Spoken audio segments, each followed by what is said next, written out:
The coffee was still hot when the first man walked through the door with a sawed-off Remington 870 pointed at the ceiling. That should have been their warning. Most people reach for their wallets when a shotgun appears. The old man at the corner booth just took another sip from his mug. Black coffee with no sugar. The way men who've swallowed worse things than bad diner brew tend to take it. His eyes tracked the gunman in the reflection of the window glass, measured him. Catalogued the nervous energy, the way his trigger finger tapped against the guard instead of resting straight along the receiver. Amateur. Dangerous the way a loaded mousetrap is dangerous, not because of skill, but because of unpredictability. The diner was called Rosie's, one of those roadside establishments that existed in the space between highway exits in West Texas, where the land stretched flat and hostile in every direction, and the heat could kill you as dead as any bullet. It was 11:43 in the morning. 6 customers, not counting the old man. 2 truckers at the counter working through chicken fried steak that could stop a heart at 20 paces. A young couple in a booth near the jukebox, holding hands across the table like the world was still innocent. A businessman type in the middle, laptop open, pretending the Wi-Fi was strong enough to stream anything. And Rosie herself behind the counter. 60-something years of hard living compressed into a frame that had birthed 4 children and buried 2 husbands. The second man came through the door 10 seconds after the first. Glock 19 in a 2-handed grip, extended out like he'd learned it from YouTube tactical channels. Plate carrier over a stained wife beater. Neck tattoos that told a story about prison time and bad decisions. He was the muscle. The first one with the shotgun was just noise. The third man was the problem. He came in last, moving with the economy of someone who'd actually done this before. No visible weapon yet, but the way his right hand stayed near his hip, the way his eyes swept the room in a proper tactical scan instead of just waving a gun around, marked him as the professional in this crew. Probably ex-military. Probably discharged under circumstances that involved phrases like conduct unbecoming and Article 15. The kind of man who'd taken the training taxpayers funded and repurposed it for entrepreneurial ventures the government frowned upon. The old man set his coffee mug down with a soft click against the Formica tabletop. His hands stayed visible, palms flat, non-threatening. Just an old-timer in a diner minding his own business on a Tuesday morning in the middle of nowhere, Texas. Nothing to see here, nothing to worry about. Just another face that would blur into the background while these boys did their thing and moved on. The one with the shotgun finally spoke up. Young voice, early 20s maybe. Trying to sound hard, but the tremor underneath gave him away. Fear or adrenaline or whatever cocktail of stimulants he'd pumped into his system before deciding this was a good idea. Everybody stay calm and nobody gets hurt. We just want what's in the register and whatever you got in your pockets. Make it easy, we're gone in 2 minutes. Rosie's hands went up slow. She'd been through this before. You could see it in the way she moved. The resignation that came with living in a place where law enforcement might be 40 minutes away on a good day, and help was something you provided for yourself or did without. She reached for the register, popped it open with a mechanical ding that sounded obscene in the sudden silence. The truckers put their hands on the counter. The couple froze like deer. The businessman type actually raised his hands over his head, laptop forgotten, face gone pale. First time for him. Probably thought West Texas was all longhorns and oil derricks and quirky roadside attractions, not armed robbery at lunch hour. The old man still hadn't moved, hands flat on the table, coffee getting cold, face empty of expression, just watching, just waiting, letting the scene play out, seeing what these boys were really about.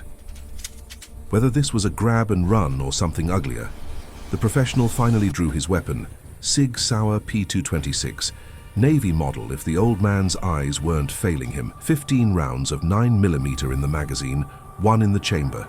Good weapon. Reliable. The kind of hardware that suggested this wasn't the crew's first rodeo. The professional moved toward the truckers, voice flat and emotionless. Wallets, phones, jewelry, in the bag. He produced a canvas gym bag, tossed it on the counter. The truckers complied. Smart. Heroes got buried. Survivors went home to their families. Math was simple when you were staring at a loaded SIG. The one with the Glock moved to the couple. The girl was crying now, silent tears tracking mascara down her cheeks. The boyfriend had that look men get when they're trying to decide if they're going to do something brave and stupid. The old man recognized it, had seen it in mirrors a long time ago. before the world taught him the difference between courage and suicide. "Don't," the old man said. Quiet, directed at the boyfriend. First words he'd spoken since these boys walked in. "Not worth it." The boyfriend looked at him, some recognition passing between them. One man who hadn't yet learned what violence cost, and another who'd paid the bill more times than he could count. The boyfriend's shoulders sagged, crisis averted. He pulled out his wallet, handed it over, kept his girl alive, made the right choice even if it felt like surrender. The one with the shotgun was getting twitchy, swinging the barrel around, amped up on whatever pre-robbery cocktail was spiking his nervous system. He stopped in front of the old man's booth, looked down at the hands flat on the table, at the empty coffee mug, at the face that showed nothing. "You deaf, old man? Wallet and phone, now." The old man looked up at him, really looked. Read him like a page in a book written in a language only certain people understood. Saw the fear underneath the bravado, saw the desperation that put him in this diner with a shotgun, saw the trajectory this kid was on and where it ended. Shallow grave or steel cage. Those were the only destinations on this route. "Don't have a phone," the old man said. Truth, hadn't carried one in years. What was the point? Nobody to call, nobody calling him. Just one more leash the modern world used to collar people. "Wallet's in my truck." The shotgun came up, barrel 3 feet from the old man's face, close enough to paint the booth with his head if the trigger got pulled. The kid's hands were shaking, finger inside the guard now, on the trigger, one twitch away from turning this robbery into a murder. "You think I'm stupid? You think I won't do it?" The old man's voice stayed level, empty of threat or fear or anything at all. Just stating facts. "I think you're scared. I think you're out of your depth, and I think you're about 10 seconds away from making a mistake you can't take back." Time does this thing in moments of extreme stress, slows down or speeds up depending on your neurochemistry and training. For most people, the adrenaline spike makes everything blur together into a chaotic mess they can barely remember afterward. For people with specific kinds of experience, time becomes elastic, malleable. You see the tells. The micro-expressions, the tension patterns that predict what happens next. The old man saw it all. He saw the professional turn from the businessman, Sig tracking toward the booth, calculating whether the old man was a threat. He saw the one with the Glock at the couple's booth, distracted by the girl's jewelry. He saw Rosie behind the counter, eyes meeting his for just a fraction of a second, some communication passing between people who'd both lived through enough to recognize danger when it presented itself. And he saw the kid with the shotgun's finger tighten on the trigger, saw the decision being made in real time, saw the moment when robbery crossed over into murder because pride or fear or stimulants made pulling that trigger seem like the only option. Have you ever been in a situation where you could see the future arriving? Where every choice narrowed down to a single point, and you knew, absolutely knew, that the next few seconds would determine whether you walked away or got carried? Drop a comment if you've ever felt time crystallize like that, where everything became sharp and clear and absolute. The old man moved. Not fast by young man standards, but fast enough. 30 years of muscle memory compressed into a sequence so deeply ingrained, it might as well have been instinct. His left hand came up and slapped the shotgun barrel sideways. His right hand grabbed the kid's wrist, twisted hard, pulled him off balance into the booth. The shotgun discharged. The boom was apocalyptic in the enclosed space. 12-gauge buckshot tore through the jukebox in the corner. Glass exploded. The music died with a sound like a robot dying. The old man was already moving. Used the kid's momentum to slam him face first into the table. The shotgun came free. He reversed it. Single, smooth motion. Brought the stock up under the kid's chin. Not hard enough to kill, just hard enough to turn off the lights. The kid collapsed. 2 seconds. Maybe 3. That's how long it had been since the shotgun went off. The professional was swinging the SIG toward him. Smart. Proper threat assessment. Forget the truckers and the businessmen. The old man was the problem now. The gun came up. Finger on trigger. Center mass shot. By the book. The old man dove left out of the booth. Rolled. Came up with the shotgun tracking. The professional fired. 9mm round punched through the booth where the old man's chest had been. Punched through the seat. Punched through the wall behind it. Good shot. Would have done the job if the target had stayed still. But the old man hadn't stayed still in 40 years. He fired from the hip, pointed shooting, the kind of technique they used to teach before everything became about red dots and optics and target acquisition times. The shotgun roared. The spread pattern at 15 feet was still tight. Most of it caught the professional in the center mass. The plate carrier stopped some of it. The laws of physics didn't care. Blunt force trauma threw the man backward. He hit the counter, went down hard. Sig clattered away across the tile floor. The one with the Glock was turning now. Finally processing what was happening, bringing the weapon around. Two-handed grip, proper stance, probably spent hours at a range somewhere, punching paper, thinking that made him a shooter. Paper doesn't shoot back. Paper doesn't make you feel your own mortality pressing in like a vice. The old man racked the shotgun. Smooth, mechanical. The sound alone made the man with the Glock freeze. That specific metallic chunk of a pump action loading a fresh shell. Universal language. Translated the same in every culture. It meant you are in the crosshairs and your next choice determines everything. Put it down, the old man said. Not a request, not a threat, just information. This is what happens next. Put it down or die. Your call. Make it quick because I'm not interested in a long conversation. The man with the Glock looked at the shotgun, looked at the old man behind it, read the absolutely empty expression on that weathered face, and understood, maybe for the first time in his criminal career, that he was looking at someone fundamentally different from him, different from anyone he'd ever threatened before. This wasn't a victim. This wasn't a civilian. This was something else entirely. The Glock hit the floor, clattered, slid, came to rest under the counter, face down, hands behind your head. You know the position. The man complied. Muscle memory from previous arrests. This wasn't his first time assuming the position. Probably wouldn't be his last. Some people were just built for the revolving door of the justice system, in and out, learning nothing, changing nothing, riding the trajectory until it ended badly. The old man swept the room, tactical scan, threat assessment. The professional was down but moving, groaning, hands empty, no immediate threat. The kid with the shotgun was still unconscious. The one with the Glock was face down and compliant. The civilians were all in various states of shock. The truckers had that look veterans get when violence happens near them, recognition, but not panic. Probably both had tours somewhere, Iraq or Afghanistan, knew the sound of gunfire, knew the smell of cordite, just hadn't expected it at a Texas diner on a Tuesday morning. Rosie was on the phone. 911 probably. Good. Let the professionals sort this out. Let the county sheriff drive out here and take statements and bag evidence and do whatever bureaucratic ritual turned chaos back into paperwork. The old man kept the shotgun up, but not quite pointed at anyone. Loose, ready position. Could snap to target in a fraction of a second if needed. Probably wouldn't be needed. These boys were done. The fight had gone out of them. Amazing how quickly that happened when someone proved they weren't the apex predators they thought they were. The businessman was hyperventilating. Panic attack, common enough. The body's response to stress it wasn't designed to handle. The young couple was clutching each other, the girl still crying. The boyfriend looked at the old man with something between gratitude and terror. Saved their lives maybe, or just delayed the violence by being a harder target. Didn't matter which. Outcome was the same. The old man moved to the professional on the floor, kicked the cig further away, knelt down.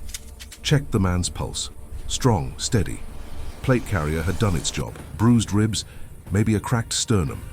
Definitely not dead. The man's eyes focused on him, gray, cold, even hurt and disarmed. There was calculation in those eyes. You're going to be all right, the old man said. Not sympathy, just information. Couple months you'll walk out of county lockup with a story about the day you tried to rob the wrong diner. Who are you? The professional's voice was tight with pain. Breathing hurt. Talking hurt, but he needed to know. Professional pride, maybe, needed to understand what had just happened to him. Nobody, the old man said. Same answer he always gave, because it was true. He wasn't anybody anymore. Hadn't been for a long time, just a name on old military paperwork filed away in archives nobody looked at. Just a social security number that generated a check once a month. Just another old man in a diner, who happened to have muscle memory from a life most people couldn't imagine and didn't want to. Sirens in the distance, getting closer. The cavalry arriving too late, like always, but showing up nonetheless, because that was the job. The old man straightened up. His back hurt, knees hurt, shoulder hurt from the shotgun recoil. Getting old was just accumulating injuries that never quite healed right, adding them to the collection. Building a museum of pain inside your own body. He walked back to his booth, set the shotgun on the table, sat down. His coffee was cold now, spilled during the chaos. He looked at it with something like disappointment. Had been good coffee. Rosie knew how to brew it strong and black and honest. Rosie came over, pot in hand, poured him a fresh cup without asking. Her hands were steady. No shake, no tremor. She'd lived through worse. You could see it in her eyes. The kind of life that made armed robbery just another Tuesday. Not pleasant, not welcome, but not world-ending either. Thanks, she said. Simple, direct, Texan economy of language. Whole conversation compressed into one word. They give you any trouble? You shoot first, the old man said. Nodded toward the space under the counter. I know you got something under there. Probably a .357, maybe a .45. Use it next time. Don't wait for old men to do it for you. She smiled. Small. Tired. Shotgun. Mossberg 500. But the sheriff told me I can't just shoot people for robbing me. Said something about proportional response and legal liability. Sheriff's not the one with a gun in his face, the old man said. Sipped his coffee, still hot, still good, still worth drinking. Proportional response is a theory lawyers invented. In practice, you either stop the threat or you don't. Body bags don't care about legal theory. The cruisers pulled up outside. Light bars painting the interior red and blue. Officers piling out. Hands on holsters. Coming in hard because dispatch had told them shots fired. They swept through the door. 4 deputies, county sheriff's office, all of them younger than the guns they carried. Saw the men on the floor. Saw the shotgun on the table. Saw the old man drinking coffee like nothing had happened. The lead deputy was maybe 30. Crew cut. Ranger tabs on his collar. Probably thought he'd seen some things. Probably hadn't seen anything like this. His hand was on his holster, but he hadn't drawn. Smart. Reading the room, seeing the civilians all safe, seeing the perpetrators disarmed and down, seeing an old man with coffee who didn't look like an immediate threat. Sir, I need you to stand up slowly and put your hands where I can see them. The old man complied. No sudden moves, no sass. Just did what the man with the badge asked, because that's how you kept things from escalating when law enforcement showed up, amped on adrenaline and incomplete information. He stood, hands visible, empty, no threat. The deputy moved forward, patted him down. Professional, by the book. Found nothing because there was nothing to find. No wallet, no phone, no weapon except the shotgun on the table that clearly didn't belong to him. Just an old man in jeans and a work shirt that had seen better decades. What happened here?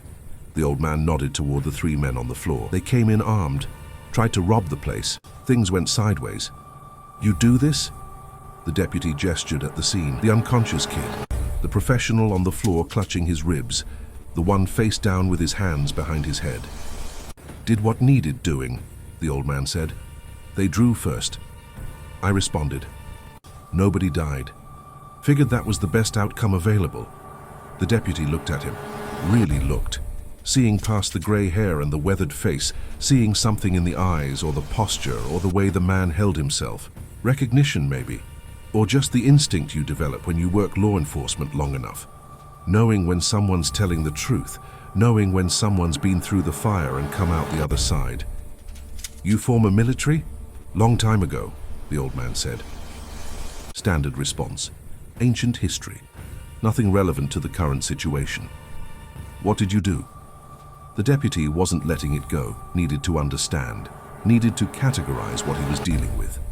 Combat vet, desk jockey, supply chain. What kind of training produced someone who could take down 3 armed men in a diner before finishing his coffee? The old man just looked at him, didn't answer. Some questions didn't need answering. Some answers wouldn't help anybody. Better to let it sit as a mystery. Let the deputy write his report.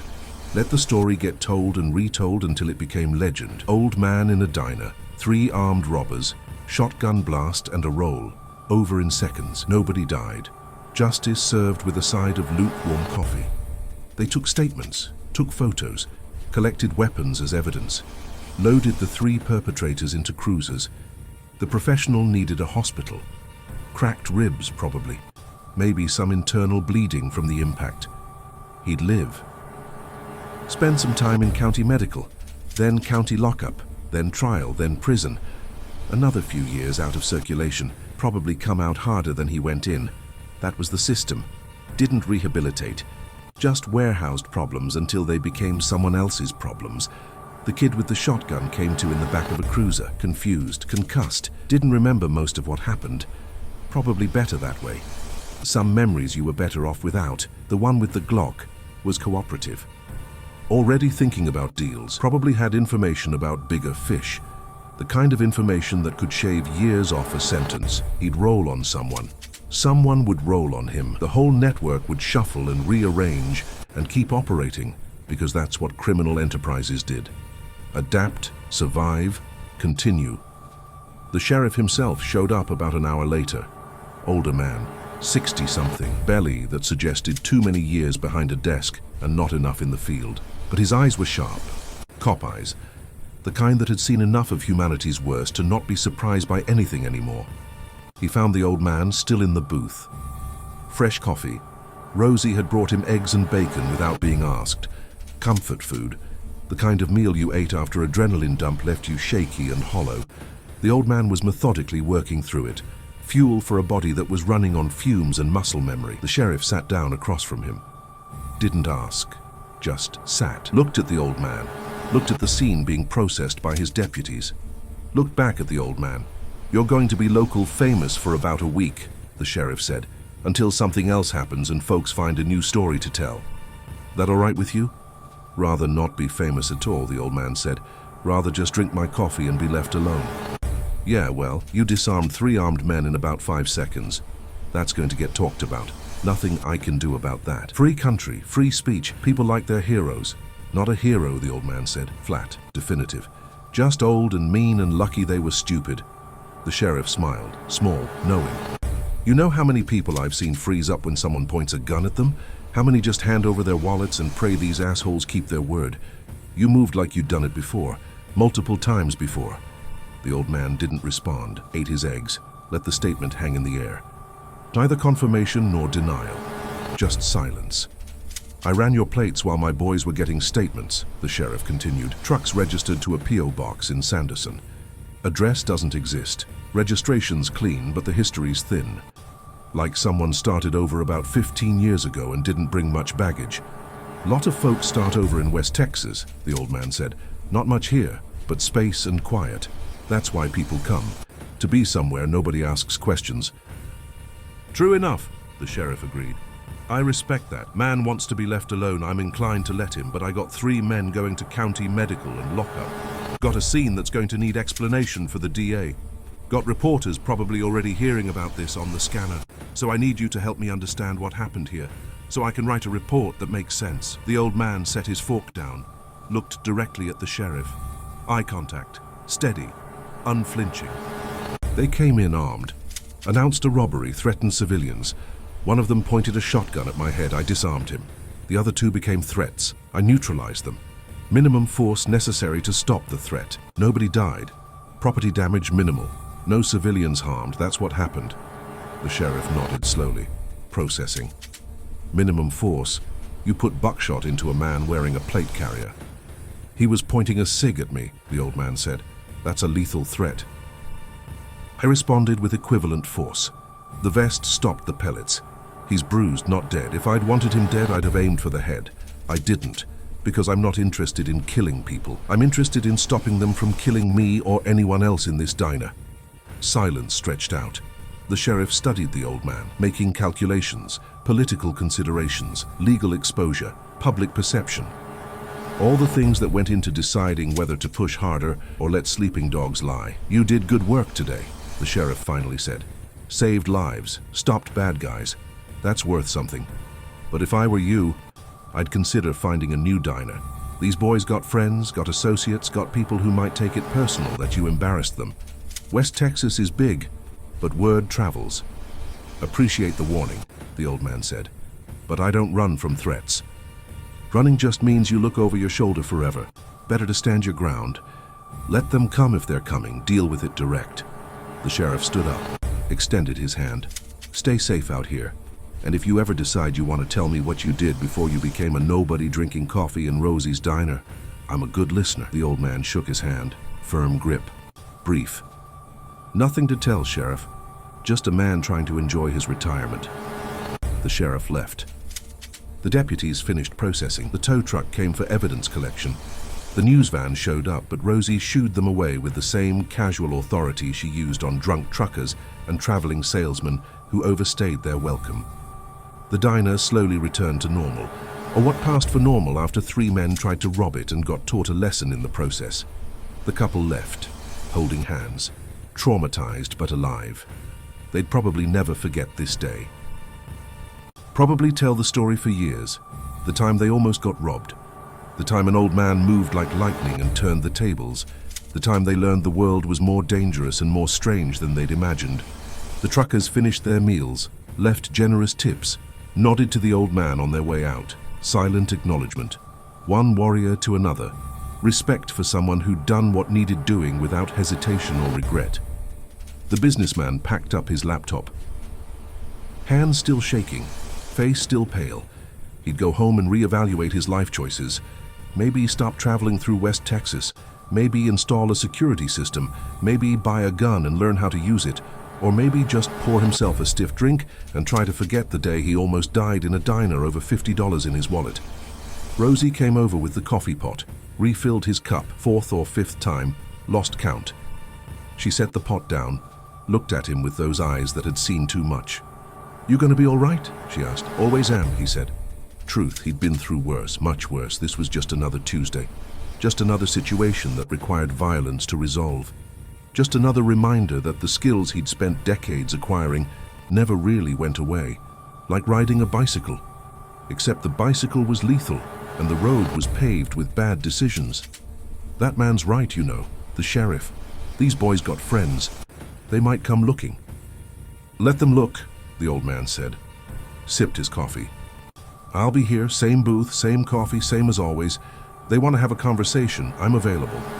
Rosie shook her head. Half smile, half resignation. "You're either very brave or very stupid." "Little of both, probably," he admitted. "But I'm too old to start running now. Wouldn't know how if I tried." She patted his shoulder. Maternal gesture. Concerned. "You need anything, you let me know. Free coffee for life after today. Least I can do." "Appreciate that," he said. "But I can pay, don't need charity." "Not charity," she said. "Just good business. Man like you keeping my diner safe? That's worth more than coffee. That's worth a hell of a lot more than coffee." She left him alone. The diner emptied out. Afternoon stretched into evening. The old man sat in his booth, drank his coffee, watched the sun track across the sky through the window glass, thought about nothing and everything. The way old soldiers do when the adrenaline finally drains away, and you're left with just the weight of another day survived. Have you ever sat in the aftermath of violence and wondered how you got there? How a normal day turned into blood and screaming and the smell of gunpowder? How you went from civilian to combatant in the space of a heartbeat? Drop a comment if you've ever had to process what happens after the shooting stops and you're still standing. Eventually, he stood up, left cash on the table, more than the meal cost, tip for Rosie, walked out into the parking lot. His truck sat where he'd left it, old Ford, more rust than paint, but it ran. That was enough. He climbed in, started the engine. It turned over on the first try. Good truck, reliable, the kind of machinery that didn't quit just because things got hard. He sat there for a minute, hands on the wheel, looking at the diner in the rear view. Scene of another chapter in a life that had too many chapters already. Then he put it in gear and drove, headed back to wherever he'd come from. Back to whatever life he'd built in the spaces between violence, back to being nobody, just an old man in West Texas. Another face that would fade into memory, another story that would get told and retold until nobody remembered if it was true or legend. But the men who'd tried to rob that diner would remember, the ones who survived anyway. They'd remember the old man with empty eyes and reflexes that belonged to someone decades younger. They'd remember the lesson learned in blood and pain and humiliation, that some people look like easy targets until you actually try them. That age doesn't always mean weakness, that the quietest man in the room is sometimes the most dangerous. And maybe somewhere in a county lockup or a hospital bed, one of them would wonder who that old man really was. What he'd done before he became a ghost drinking coffee in a Texas diner. What kind of life produced someone who could move like that, fight like that, win like that? But they'd never know, because he was nobody at all. Just a name on forgotten paperwork, just a social security number. Just another old man in West Texas where the land stretched flat and hostile and the heat could kill you as dead as any bullet. And that's how he liked it. Anonymous. Unremarkable. Dangerous only when pushed, living quiet between the moments when the world required him to be something else, something harder, something willing to do what needed doing without hesitation or regret. The desert swallowed his truck. The diner faded in the distance. The sun dropped toward the horizon, painting everything gold and red. Another day ending, another crisis survived. Another story for the locals to tell over beer and whiskey when they wanted to remind themselves that the world was stranger and more dangerous than it appeared. And somewhere out there, driving through the endless West Texas nothing, an old man smiled, small, brief, gone almost before it appeared. Because for just a moment, he'd felt alive again, felt useful, felt like the training and the pain and the decades of violence had meant something after all. Then the smile faded. The road stretched out, the engine hummed, and he was nobody again, just the way he liked it, just the way it had to be. Just another ghost haunting the border between civilization and chaos, between peace and war, between the man he'd been and the man he'd become. The desert kept its secrets, the diner kept its stories, and the old man kept driving, because that's what ghosts do. They move through the world without leaving marks, without making noise, without being remembered. Until the moment comes when someone needs a ghost, when violence requires an answer, when three armed men walk into a diner and learn that some mistakes can't be taken back. Then the ghost appears, does the necessary work, and vanishes again into the vast nothing of West Texas, where the only witnesses are the land and the sky and the endless horizon that promises nothing and delivers less. That's how legends are born, not with fanfare or recognition, but with quiet competence in moments of crisis, with old men who refuse to be victims, with skills that never quite fade away no matter how much time passes, with the understanding that sometimes violence is the only language certain people understand, and someone has to be fluent enough to translate.